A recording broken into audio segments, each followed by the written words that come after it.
Fala, galera linda e abençoada, o Edmara Martins e mais um vídeo para mim e para você. E eu estou lendo Desperte Seu Gigante Interior de Anthony Robbins. Vou começar pela última frase que eu falei ontem. Bem, a vida é um evento variável e por isso nossas regras devem ser organizadas de maneira a permitir a adaptação, crescimento e satisfação.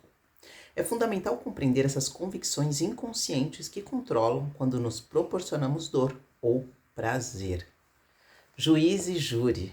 Todos temos regras e padrões diferentes que governam não apenas a maneira como nos sentimos sobre as coisas que acontecem em nossas vidas, mas também como vamos nos comportar e reagir a uma determinada situação. Em suma, o que fazemos e o que nos tornamos dependente do rumo a que somos levados por nossos valores. Mas também importante, talvez até mais, são as nossas emoções, os nossos comportamentos, que eles são e serão determinados pelas convicções sobre o que é bom, o que é ruim, o que podemos fazer e o que temos de fazer. Esses padrões e critérios específicos constituem o que chamo de regras. Então as regras, elas são o gatilho para qualquer dor ou prazer que você sente no sistema nervoso em qualquer momento. É como se tivéssemos um sistema judiciário em miniatura dentro do cérebro. Então as nossas regras pessoais são o supremo juiz e júri. E elas determinam se um certo valor é atendido ou não. E se vamos nos sentir bem ou mal. Então, se daremos a nós mesmo dor ou prazer. Então, se eu lhe perguntasse, por exemplo, você tem um grande corpo? Como você responderia? Bem, dependeria se você acha que corresponde a um determinado conjunto de critérios que usa para julgar um grande corpo. Aqui está outra pergunta que eu quero fazer para você. Você é um grande amante? Sua resposta estará baseada nas regras do que é exigido para ser um grande amante, os padrões que você adota. Então, se você respondesse sim, eu sou um grande amante, eu descobriria que as suas regras ao fazer a pergunta básica, como sabe que é um grande amante? O que tem de acontecer para você sentir que é um grande amante? Você pode responder algo assim: eu sei que eu sou um grande amante, porque a outra pessoa costuma dizer que foi sensacional. E outros podem dizer, sei que sou um grande amante, porque a minha amante me diz isso. Ou, sei que sou um grande amante por causa das reações que eu obtenho da minha parceira. E outras pessoas podem dizer ainda, sei que sou um grande amante porque eu me sinto bem quando faço amor. Bem, as reações da parceira não têm a menor importância? Ou sua resposta pode ser apenas, pergunte por aí. Por outro lado, algumas pessoas elas não sentem que são grandes amantes. Isso acontece porque não são grandes amantes? Ou é porque as suas regras são impróprias? Essa é uma pergunta importante para você responder. Em muitos casos, a pessoa ela não sente que é um grande amante, porque a parceira ou o parceiro não lhe diz isso. E a outra pessoa, ela pode reagir com ardor, mas porque não atende a essa regra específica. Ela tem certeza de que não é uma grande amante, um grande amante. Então, essa situação de não sentir as emoções que merecemos não se limita aos relacionamentos ou ao ato de amor. A maioria das pessoas, elas têm regras que são igualmente impróprias para definir o sucesso, fazer uma diferença,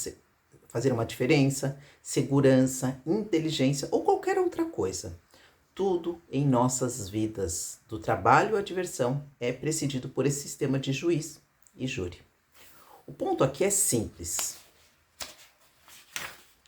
Nossas regras controlam as reações em que momento vivemos. E é claro, como você já adivinhou, foram instituídas de uma maneira totalmente arbitrária. Como tantos outros elementos do sistema central que dirige as nossas vidas, as nossas regras resultaram de uma estonteante colagem de influência a que fomos expostos. O mesmo sistema de punição e de recompensa que molda os nossos valores também molda as regras. Então, na verdade, ao desenvolvermos novos valores, também desenvolvemos convicções sobre o que será preciso para que esses valores sejam atendidos. E assim as regras aumentam sempre.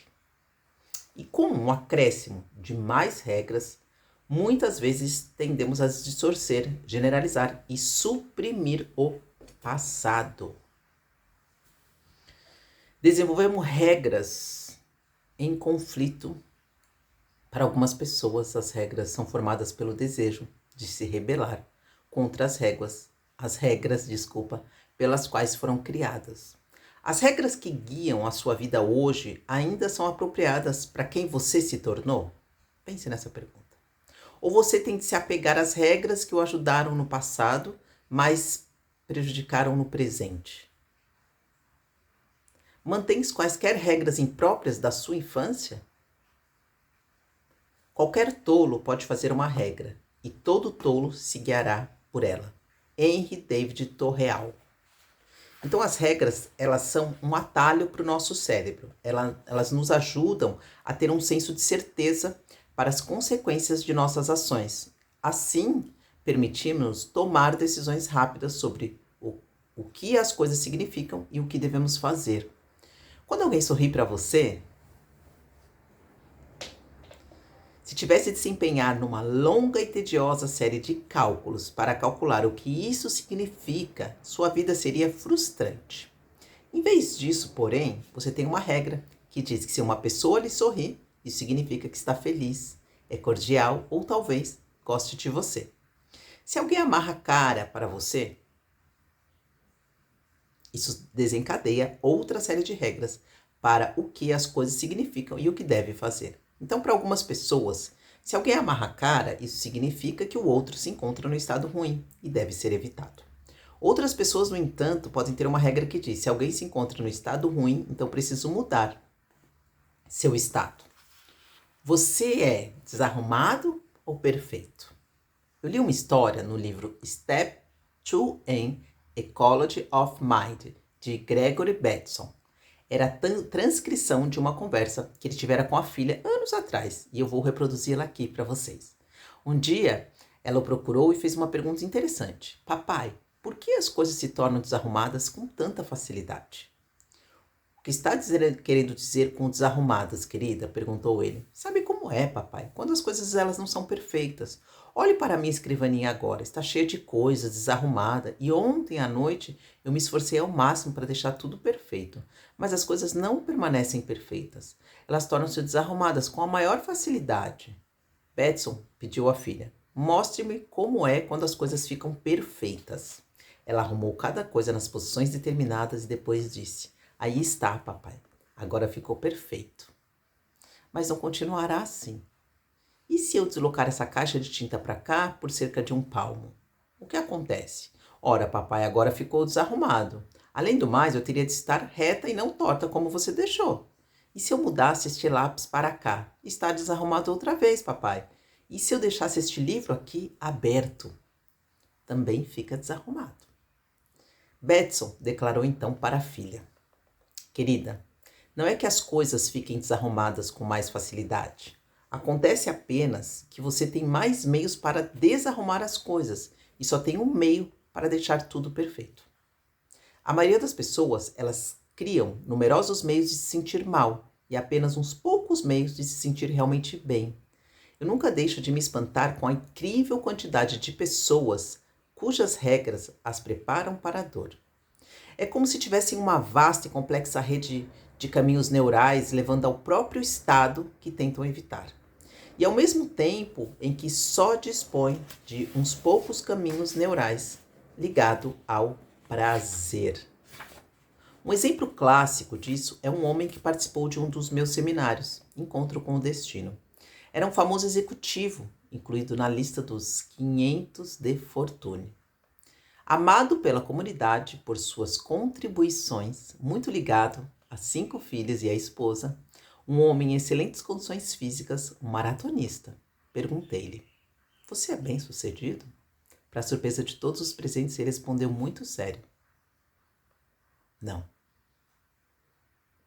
O que tem de acontecer para que você se sinta bem-sucedido? Essa é a pergunta fundamental que se deve sempre fazer para descobrir suas regras ou as de qualquer outra pessoa. O que se seguiu foi uma litânia de regras rígidas e exigências que ele achava que devia cumprir. A fim de ser bem-sucedido na vida, ele tinha de ganhar um salário de 3 milhões de dólares por ano. Ganhava na ocasião como salário apenas 1,5 milhão e recebia mais de 2 milhões em bonificações, só que isso não contava. Ele precisava ter apenas 8% de gordura no corpo, estava com 9%. E nunca ficar frustrado com os filhos. Lembre-se de que ele tinha 5 e todos seguindo por rumos diferentes na vida. Em sua opinião, quais as possibilidades desse homem se sentir bem-sucedido quando tinha de atender ao mesmo tempo a todos esses critérios intensos e um tanto irracionais? É possível que algum dia ele se sinta bem-sucedido? Bem, em contraste, havia outro homem que parecia em constante ebulição. Como todos notaram, porque ele tinha muita energia. Parecia desfrutar o seminário e a vida ao máximo. Fiz-lhe a mesma pergunta. Você é bem-sucedido? A expressão dele era radiante. Claro. O que tem de acontecer para você se sentir bem-sucedido? E ele explicou com um largo sorriso. É muito fácil. Tudo o que preciso fazer é levantar, olhar para baixo e constatar que eu estou acima do chão. A audiência delirou e ele acrescentou: cada dia acima do chão é um grande dia. Essa regra tornou-se uma das prediletas da equipe de encontro com o destino. Agora ela é apresentada em cada programa para nos lembrar como somos bem-sucedidos no momento em que nos levantamos todas as manhãs. Estou até emocionada. Como executivo que não satisfazia as próprias regras, você pode ganhar e sentir que está perdendo porque o boletim que usa é injusto. Não é isto apenas com você, mas também com seu cônjuge e seus filhos, com as pessoas com que trabalha, todos os dias e com todos os outros com cujas vidas mantém algum contato. Se você instituiu um sistema de regras que o leva a se sentir frustrado, frustrada, zangada, zangado, magoado, magoada, fracassada, fracassado, ou não tem regras definidas para se saber o quanto é feliz, bem-sucedido e assim por diante, essas emoções, elas afetam a maneira como você trata as pessoas ao seu redor. Assim como elas também sentem quando se aproximam de você. Além disso, quer você esteja ou não consciente, é bastante frequente julgar os outros por um conjunto de regras que talvez nunca tenha expressado. Mas todos esperamos que os outros obedeçam às nossas regras, não é mesmo? Então, se você está sendo exigente consigo mesmo, é bem provável que também seja com os outros. Por que alguém poria regulamentos tão rigorosos a si mesmo e às pessoas que ama? Bem, em grande parte, isso se relaciona com o condicionamento cultural. Muitas pessoas, elas receiam que se elas não tiverem regras exigentes, então elas não serão impelidas ao sucesso. Elas não serão motivadas a trabalhar com afinco e alcançar o êxito. A verdade é que você não precisa ter regras absurdamente difíceis para manter seu ímpeto. Se uma pessoa formula regras muito exigentes, muito dolorosas, logo vai descobrir que não pode vencer, não importa o que faça, e passa a experimentar o desamparo adquirido.